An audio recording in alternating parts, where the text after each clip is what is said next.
Magandang araw sa inyong lahat. Ako si Tala Cruz, isang flight attendant na may 15 taong karanasan sa industriya. Ngayong araw, tatalakayin natin ang isang mahalagang paksa, ang 10 pagkain na hindi dapat dalhin ng senior citizen sa eroplano at kung ano ang mas magandang alternatibo. Maaring hindi kontrolado ng airline ang baon ninyo, pero ang security, inyong kalusugan, at managing ang cabin pressure ay may malaking epekto rito.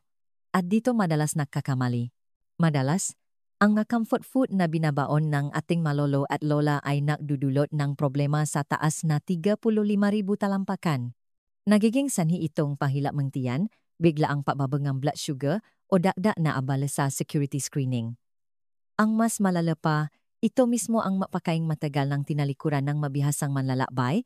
Ngayon, ibubunyak natin ang 10 snacks na hindi dapat dalhin ng mga senior sa eroplano at kung ano ang dapat ninyong ipalit. Sa pagtatapos nito, matututunan ninyo kung paano kumain ng mas matalino, iwasan ang stress sa checkpoints, at lumapas sa inyong destinasyon na mas maganda ang pakiramdam kaysa nung sumakay kayo. Numero 10. Yogurt cups at iba pang dairy snacks. Maraming seniors ang kumukuha ng yogurt o cheese sticks bilang healthy option, pero nagdudulot ito ng dalawang problema. Una, sa mata ng Office for Transportation Security, OTS, dito sa Pilipinas, ang yogurt ay tinuturing na health.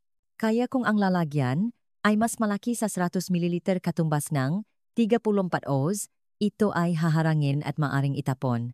Pangalawa, ang dairy products sa loob pressurized na cabin ay madalas magdulot ng kabak at pagilap ng tiyan, lalo na sa mga may bahagyang lactose intolerance. Ito ay siguradong madudulot ng discomfort sa kalagitnaan ng biyahe. Ang ipalit. Subukan ang matitigas na keso tulad ng Parmesan Crisp o isang maliit na pakete ng almonds o kasoy. Mayaman ito sa protina, aprobado ng OTS, at hindi madaling masira kahit madalay ang flight. Pro tip. Ilagay ang ito sa isang resealable pouch para hindi makalat ang balat. Makukuha ninyo ang protina ng walang abala sa security o sakit ng tiyan. Numero 9. Mga sariwang prutas na may balat. Saging, dalandan, at mansanas mukhang simple lang, pero nakakagulat na hindi sila praktikal sa eroplano. Pinapayagan sila ang OTS.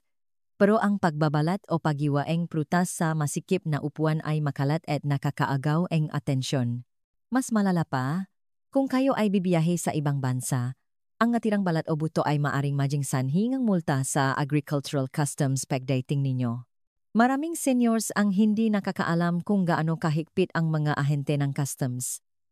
Kahit isang nakalimutang mansanas sa inyong hand carry ay maaring magdulot ng delay at sandamakma na papeles. Ang mas matalinong pagpipilian. Dried fruit, tulad ng dried mangoes o pasas. Magaan ito, hindi nasisira, at madaling proporsyonin. Siguraduhin lang na kaunti lang ang kainin dahil mataas ang konsentrasyon ng asukal dito.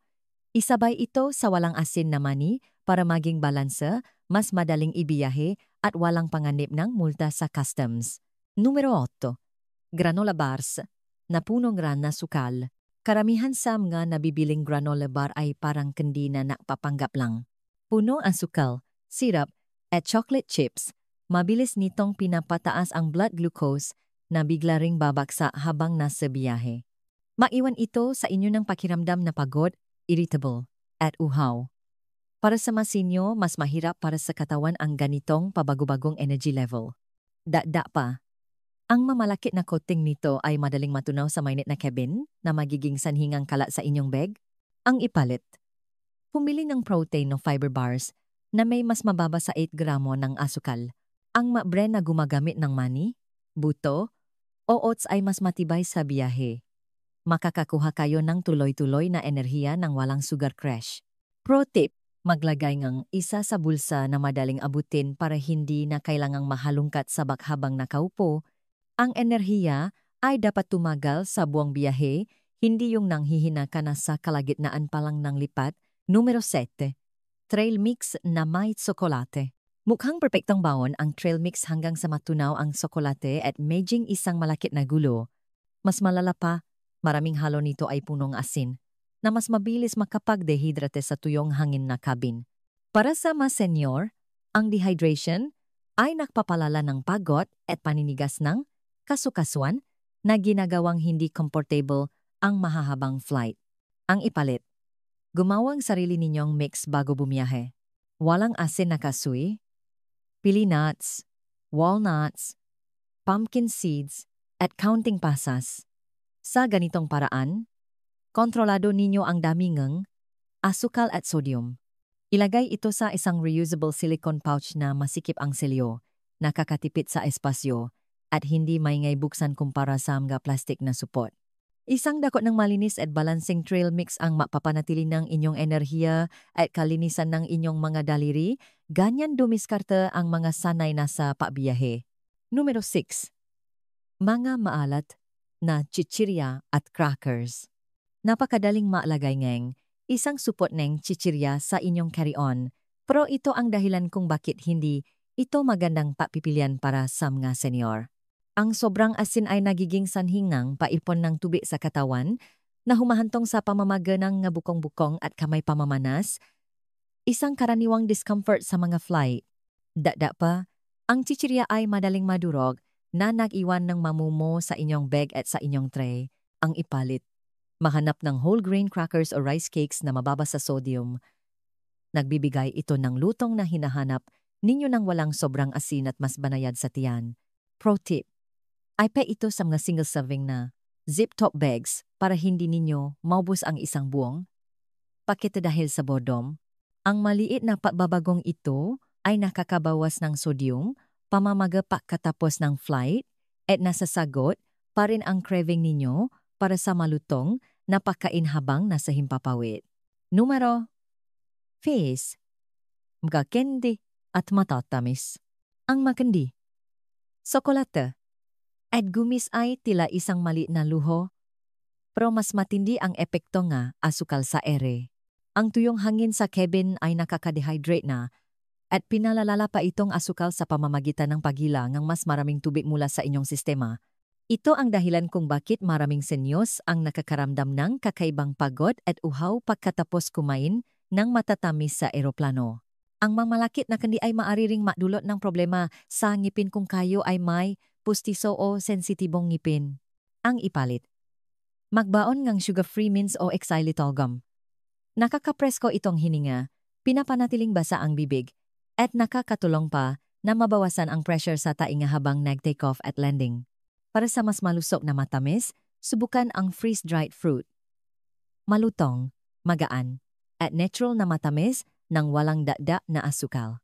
Alam ng mabihasang biyahero na ang pinakamagandang baon ay hindi kaiwang pagod, uhaw, o may nakaschedule na pagbisita sa dentista pagkatapos ng biyahe. Numero 4. Magagulay na nagdudulot enerhe kabag.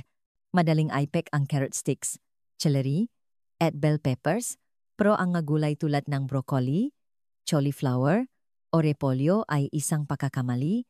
Sa lupa, malusok sila, pero sa pressurized na cabin, naglalabas sila ng hangin na nadudulot ng hindi komportableng pahilap ng tiyan.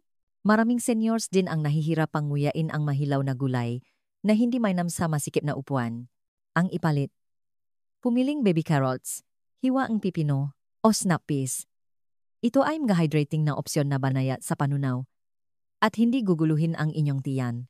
Ipe ang maito sa isang lalagyan na may basang paper towel para manatiling malutong. Pwede itong isawsaw sa hummus na nasa tasa na mas mababa sa 100 ml kung gusto ninyo ng dada na lasa. Madaling kainin, aprobado ang OTS, at senior-friendly. Ito ang diskarte sa gulay na sinusunod ang mga frequent flyer para manatiling presko sa biyahe. Numero 3. Ensaymada, mamon, at iba pang pastries. Ang matindahan sa airport ay puno nga mga masasarap na tinapay tulad ng ensaymada at mamon, pero isa ito sa pinakamasamang pagpipilian para sa mga senior. Ang nga pagkaing ito ay puno ng refined flour at asukal na nakpapataas ng blood sugar at naiwan sa inyong pakiramdam na matamlay. Mas malala pa, madali itong makalat ng mumo na naiwan ng malakit na mga daliri at kalat sa inyong tray table. Ang ipalit, subukan ang mga oat-based breakfast cookies o homemade energy bites. Madali itong dalhin, hindi makalat, at nagbibigay ng fiber para sa mas maayos na panunaw habang nasa mahabang biyahe. Isa pang pro tip, isabay ito sa herbal tea sa halip na kape sa eroplano. Mas nakaka-hydrate ang tasa at iniwasan ang caffeine jolt na nakasira sa pag-idlip ninyo. Alam nga sanay na biyahero na ang mukhang masarap na tinapay sa gate ay kadalasang nagiging dahilan ng paninigas ng katawan at pagod pakalipas ng ilang oras. Numero 2.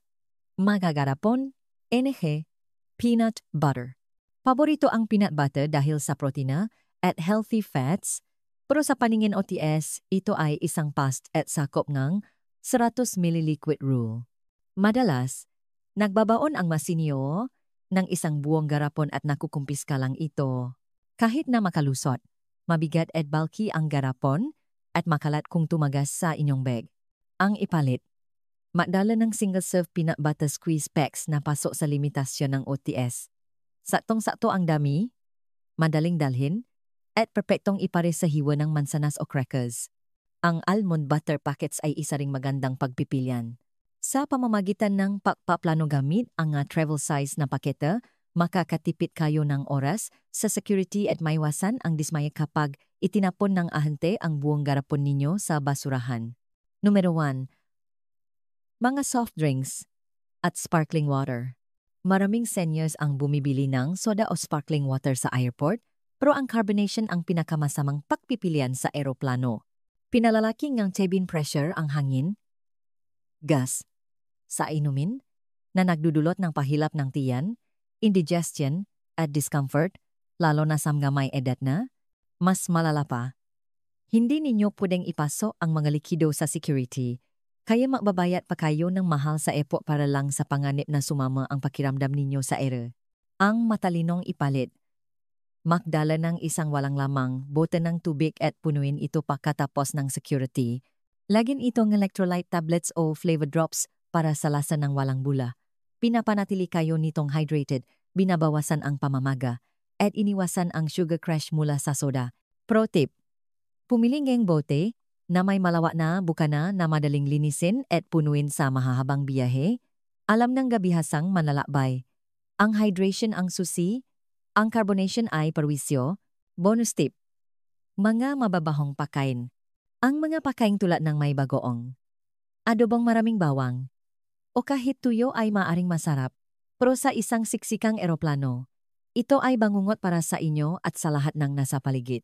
Ang amoy ay mas tumitindi sa recycle na hangin ng cabin na nag-iwan ng alinggasaw na nakakairita sa mga katabi at maari pang ireklamo sa flight attendant. Ang ipalit. Manatili sa mapakaing walang matapang na amoy crackers, dried fruit o nut mixes. Magalang ito, nakakabusok at hindi ka makakaroon ng kawe sa row 22. Kung gusto ninyo ng protina, make-pack ng beef jerky o selyadong cheese crisps, malasa ng hindi mabaho. Ang dagdag na benepisyo, mas kaunting gulo, mas kaunting stress at walang masasamang tingin.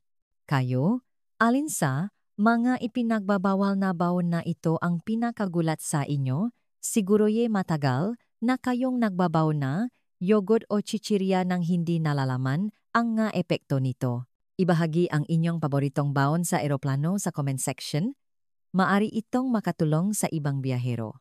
Hanggang sa susunod, maglakbay ng matalino, kumain ng tama, at nawai lumapak kayo sa inyong destinasyon na punong enerhiya at hindi pagod.